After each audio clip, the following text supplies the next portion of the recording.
sa kapamad ko. Kung na ang iyang pulong, o sa ang pulong, ibalik ka sa iyang direksyon. Tama ba? Tama. Ang pulong ba, naaba sa iyong kasing-kasing? He is there. Hasta kanya dalhon, balik ang Kristo. Neither I that live it, but Christ that liveth in me. Amen. That's it. Amen. So siya kung naaba siya niya.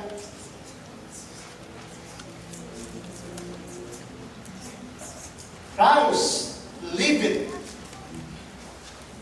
Imong tanawa na in those time of trial, God making good in your life. Ang Diyos na gibuhat na maayo. Asa? Sa imong kasing-kasing. Iya kang kulma, iya kang gisip. Ipurma ka niya. Kaya ang Diyos walay concern sa atong comfort. Dili siya concern sa imong comfort.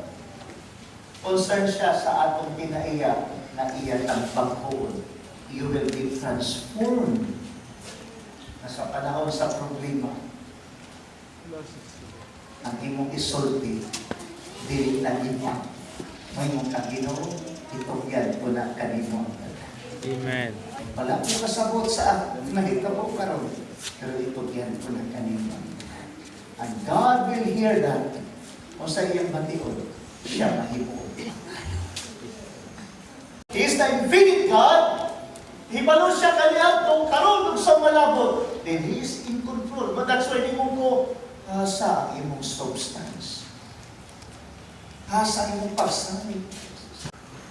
Gitagaan kag mananaw. Yes, God give you those things. Yes, gitagaan kag anak na katabang nimo sa imong panginabuhi mo assess sa imo para ikaw makakaon. Pero all these things, ingon ang Biblia, siya naghimo sa langit o sa iyo. Ang pangutana, asa ang imong substance? Asa ang butang imong gilig-on na nakaparuka? Dili unta sa imong diskarte. Dili unta sa imong mananaw. Right. Dili unta sa imong bata. Dili unta sa imong negosyo. Kundi dapat na ang Kristo. Amen. Unang daghan ang Biblia sa atong Ginoo. Pero si Pedro, gingan, nabiya pa sa adunan, siya asa pa rin sa inyo. Kung pasabot, wala na ning opsyon. Kaya nga naman, masarap kaputan ang makahatag o kinabuhi. Wala kumimo na yun ang trabaho, wala kumimo na yun ang pagbuhi. Pero bantay ang inyong trust, wala sa inyong mga budak-budak. Ayaw ibutang sa inyong kamot, sa inyong trabaho. Kung di na kong trabaho, di na kong mabuhi. Igsoon, ayaw ka na ibutang sa inyong trabaho. Kung di na kong maning kamot, naustaon magkaroon, kung pao na imong kinabuhi. Ang imong diskarte, tanan, nahurot na. Kung sa imong buhaton, mag-give up na pagpangalagad, o sama kang Pablo, ilansan ako kang Kristo. Ginawa na ko kasabot sa akong kinabuhi, ilansan ko na lang akong kinabuhi kang Kristo. Nakadepende ka sa imong diskarte, because many times na tayo diskarte, nag-work man po. Tama ba? Naipanahon nga itong mga diskarte nag-work. Kung malipayon ka, hindot niya kung gibuhan, praise the Lord. Pero, naibalo ang Diyos sa iyong kasing-kasing. Kung asa niyo ka nalipay, kana bang imong gibuhat o ang Diyos na nananap? Awa-awa, kung wala na ikwarta niya po. That's right. Kung sa ingo sa tanang butang, pasalamat ko sa Diyos. And that is faith. Amen. Bisa dili na maano. Pero naakay gigunutan na bisan dili maayo imong kahimtang karon. My God is still good.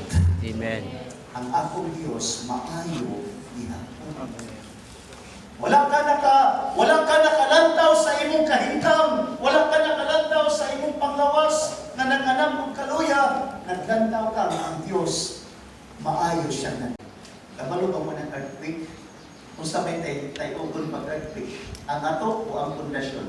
Pundasyon. You know? If the foundation will be shaken, nag-anam kalaw sa imong paglaom, unya ang imong pagbati, nag-anam pagduol sa kalibutan, nagkalayo sa Ginoo. Lord, kung sa kini nga pagpangalanan, Sure. sa mo ang iyang kinabuhi, iyang give out para sa iyo. So, usa sa atong buhaton, i-give up sa imong kinabuhi para sa iya.